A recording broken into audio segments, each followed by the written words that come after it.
Hey everyone, and welcome back to my YouTube channel.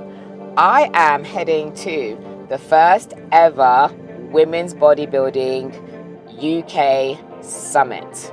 So you are going to see pretty much what goes on at this event today, and it is so epic and exciting, and I literally cannot wait to get there. So I am on my way. I'm about to turn up to the venue. So yeah, keep on watching to see what happens.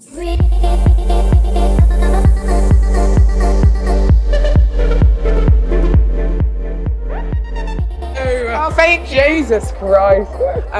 So yeah, don't worry, you're absolutely fine. This is Okay. Anyway, Okay. Basically the rundown of the Pro Panel is really super easy. Yeah. Maybe it's anything too difficult. I'm going to basically introduce myself. Yeah. Then each of you will kind of introduce yourselves. Yeah. First, thank you for coming. My name is Phoebe Hagan, IFBB Pro. I wanted to do something like this because I do think it's super important to not just bring one category together, kind of like doing a bikini seminar or just a wellness seminar, but I think all categories together can really give a lot to everyone as a community versus it just being kind of one category. I think we can all learn from each category for sure. So that's what I want to do today. I'm so excited. So first up we have the Pro Panel with these amazing, lovely ladies, which we're going to introduce in a second. So firstly, we're going to get started with Emily. So we're going to introduce each one. Is this real? Hi, I'm Emily Olympia, and I got my pro card in bikini, and I'm transitioning into fit model when it comes into the Pro League in 2026. That'll do? Hi, I'm also Phoebe, but I'm the other Phoebes. Yeah, so I won my pro card in IFBB Bikini in 2022. So I've had 2 years. Is it 2 years or 3 years as a pro? 3 years as a pro, but I'm taking some time away from stage at the moment. And I'll probably be returning in 2027. Just got some live things that I'm working on. So that's me. Hi guys, I'm Chloe Pickford. I'm an IFBB Wellness Pro. So I got my pro card back in 2022 at the Arnold's. I competed my first pro season last year, placed top 10 at the shows, and I'm aiming to start back in January next year, which I'm buzzing for. Hi, I'm Simon Bradley, and I've been with Steve Pro, 2021, competed 7 times, 4 times as an amateur, 3 times as a pro, basically top 5 in my pro shows. I got into women's league because I just love bodybuilding. David Bailey was the epitome of women's league at the time, and she was a massive part of my journey, and that's why I got into it. So, bodybuilding. Hi, I'm Charlotte. Hi, I'm Charlotte Ellis. I'm an IFBB Pro. I won my pro card in 2022. I've 2 seasons as a pro now. Done some shows in Asia and yeah, that's all. You top boy. I know. Hello guys, I'm Eden Thompson. I am a IFBB figure pro. I won my pro card in 2019. That's me. I'm Romano. I turned pro in 2020 in figure.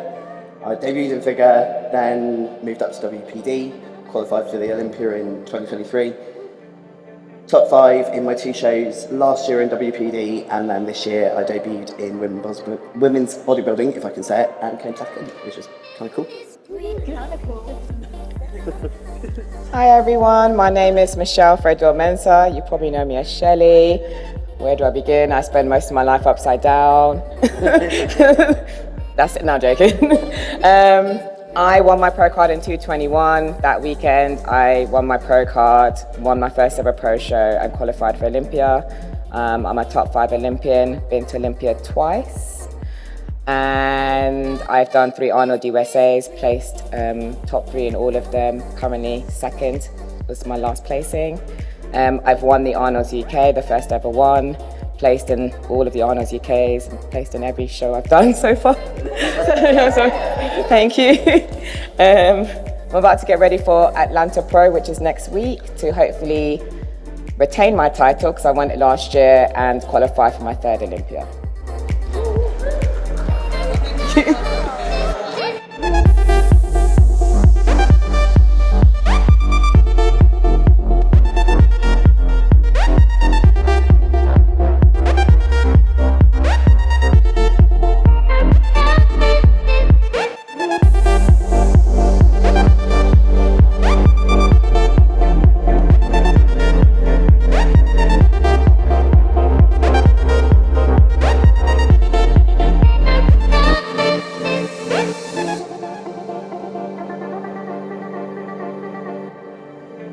So there's no right time to go to stage. And yes, an opportunity might come up, it might go with your diary, but that's not the reason why you should be stepping on stage. Also, I feel like mental health and your social and emotional well-being is very important because that's what's gonna make you successful for a very long time. So you taking a step back and reconfiguring that is a good thing. So I think we need to tell ourselves that a lot. More often than not, we're gonna look at the pressures of people saying, oh, you're doing a show and all of that. I ignore all of that. You know, I actually don't care where I place. It might look like I do, but I don't. I always say if I'm not feeling the prep, I will stop at any point. I need to make sure that I'm 100% in it, and if you're not, maybe you shouldn't be doing a show now, you know? You can always wait and feel good. So I think, remember, it's your journey at the end of the day.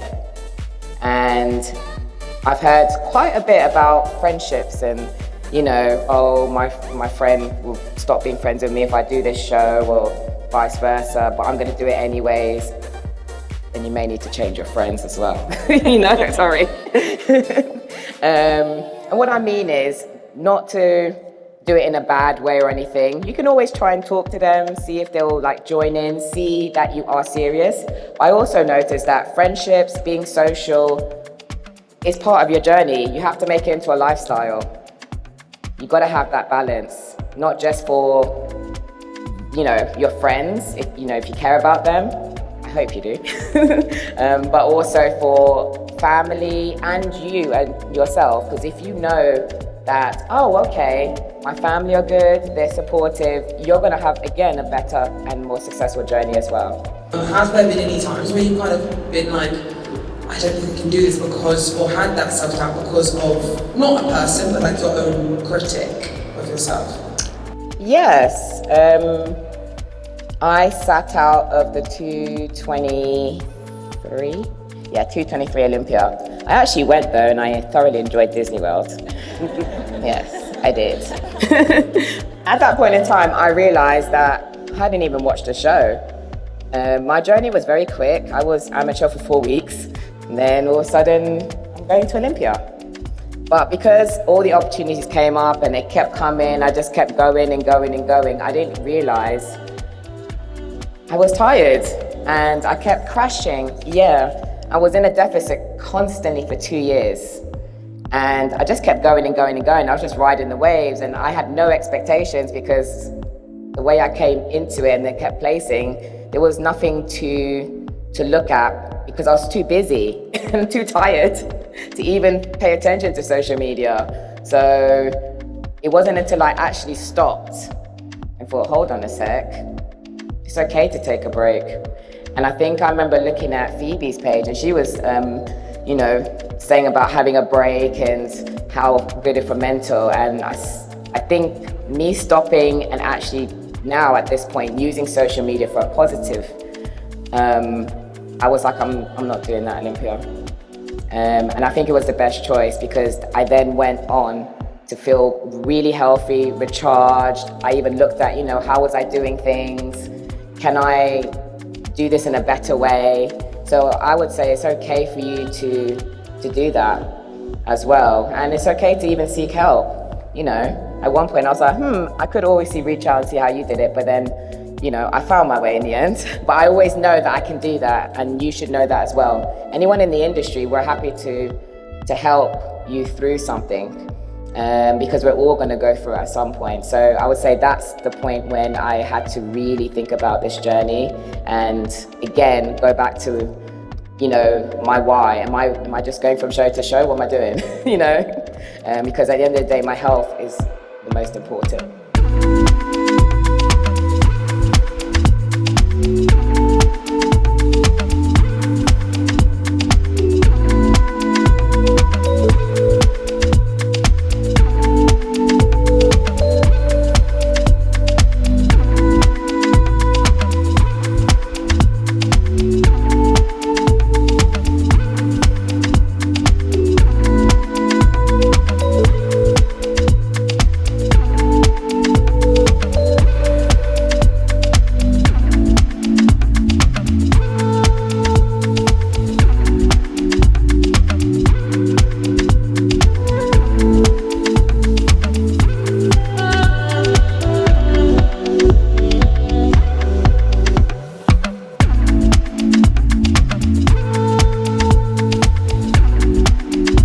But I knew coming into this, I weren't going to place that pressure on me. And I kept telling myself every day, I didn't come into bodybuilding to compete.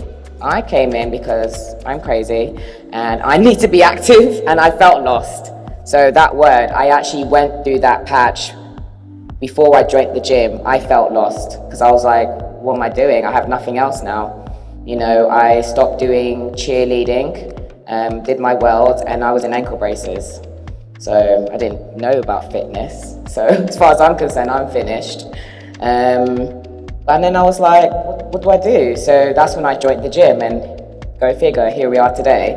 But I think because I didn't place that pressure on myself, and I didn't watch social media, I said to myself, I'm gonna just be me and have fun. If I decide to compete, so be it. But I'm not going to have any expectations. And I think that is why I've been successful to this date, is because I literally did it for the sheer fun of it. And when I mean fun, it's because I have passion and I love what I do. And it just flowed. And I didn't let anyone take that away from me or my personality. Now, you know, people might look at me and think, oh, why is she dressed like a rainbow every day? And where's Bo? Is she a kid? You know, I don't care. And to the point where I don't care, I think people know that I don't actually get people saying to me, why are you wearing that anymore? And I realized when I did care is when I was allowing other people to influence me.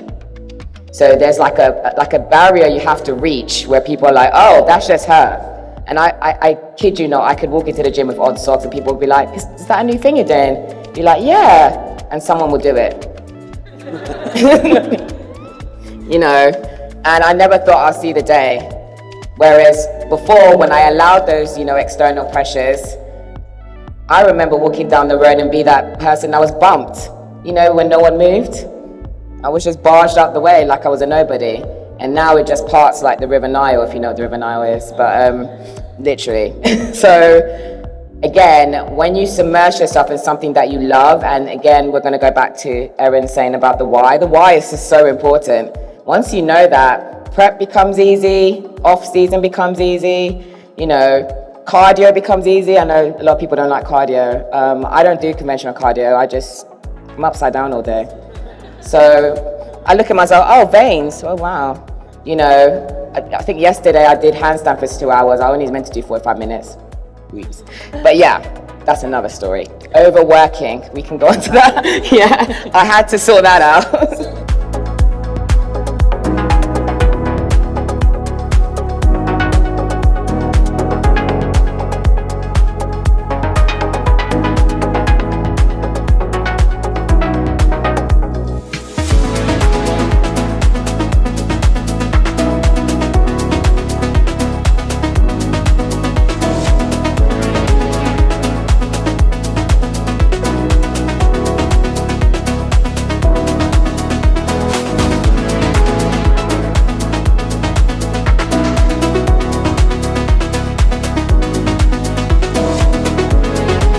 When you're doing your front relaxed pose, firstly I start from the feet and work my way up. You have to do this very quickly, but when you are practicing, do it slow and it will come together. So feet together, yeah. And then you're gonna push your legs out, yeah?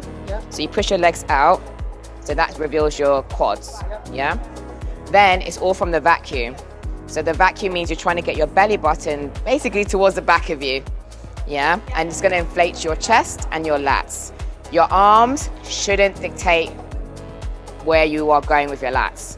A lot of people just go like this, yeah? Whereas you won't be able to see your lats won't be activated at that point. So I'm here, right? Okay? Now, this is my side pose, okay? I'm gonna stay here just because I'm not gonna work, just look like a twat. Yeah, just rotate, look. Yeah. Same pose. Same pose. Yeah. Same pose. That makes sense? So the rotation you actually want from the side pose, because you will see a lot of people are like this. And then you lose it out. You don't see no lat, like what is the point to this pose?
Well, I hope you've enjoyed this experience and got something from it, whether you are in the bodybuilding industry or you are intrigued about, what I do in my journey, or even, the industry itself, or even how we manage to get through things. You could always take away things like discipline, resilience, how to get through challenges in life, and all sorts. But of course, you can always ask me questions. And until next time, remember to like, comment, and subscribe. And I am probably going to see you next and give you some show updates. So stay tuned.